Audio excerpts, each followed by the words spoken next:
পেঁয়াজ কাটতে এসেছি কেন বলেন? চানাচুর মাখাবো, তাই চানাচুর মাখা খাবেন কেউ? চলুন আজকে চানাচুর মাখা খাই। বাংলাদেশ হলে তো দৌড়ায় রাস্তায় যায় চানাচুর মাখা খেতাম।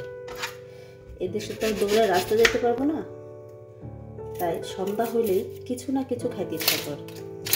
এই কারণে এখন চানাচুর মাখা করবো। আর চানাচুর মাখার জন্য প্রথমে যেটা করেছি, পেঁয়াজটাকে সুন্দর মতো চিলে নিয়েছি, সাথে থাকবে টমেটো আর থাকবে হচ্ছে কাঁচামরিচ। সো ছুরি দিয়ে কেটে কাটতে পারেন, আমি পারি না, তারপরও ছুরি নিছি। দেখতেই পারতেছেন এত এক্সপার্ট না, আস্তে আস্তে করে কাটি এবং চিকন চিকন করে কাটি। চিকন চিকন করে কাটলে পেঁয়াজটা সুন্দর হয় আর খেতেও মজা। অবশ্য এত পেঁয়াজ লাগবে না, অল্প একটু পেঁয়াজ লাগবে। হ্যাঁ, শেষ, বেশি পেঁয়াজ নিতাম না।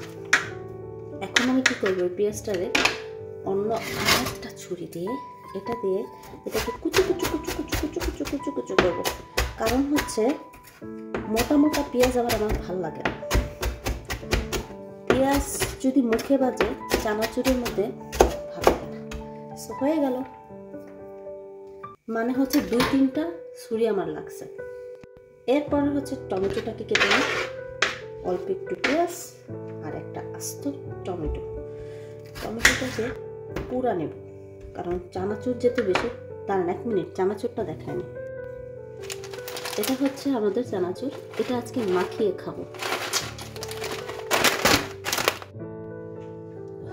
হয়ে গেছে আমার কাটাকাটি, সব দেখতেই পাচ্ছেন।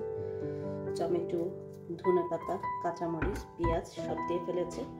এখন দেবো এটার ভিতরে একটু বিট লবণ। বিট লবণটা দিলে স্বাদটা অনেক ভালো লাগে। দিয়ে দিলাম বিট লবণ। তো বিট লবণ দেওয়ার পরে যেটা দেবো হচ্ছে একটু লবণ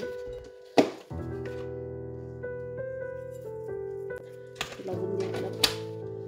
এরপরে দেবো হচ্ছে খাঁটি সরিষার তেল। খাঁটি সরিষার তেল দিয়ে দিলাম। কষ্টের বিষয় হলো আমার আচার নাই, সো আচার দিতে পারলাম না। এখন দেব মাখা। দেখেন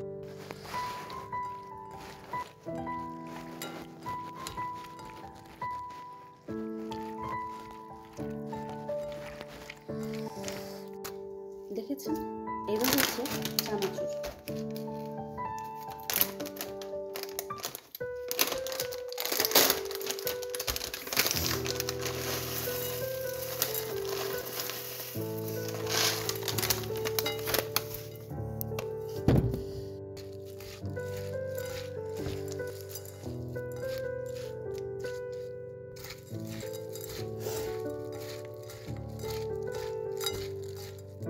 শেষ, চানাচুর মাখা শেষ। খাও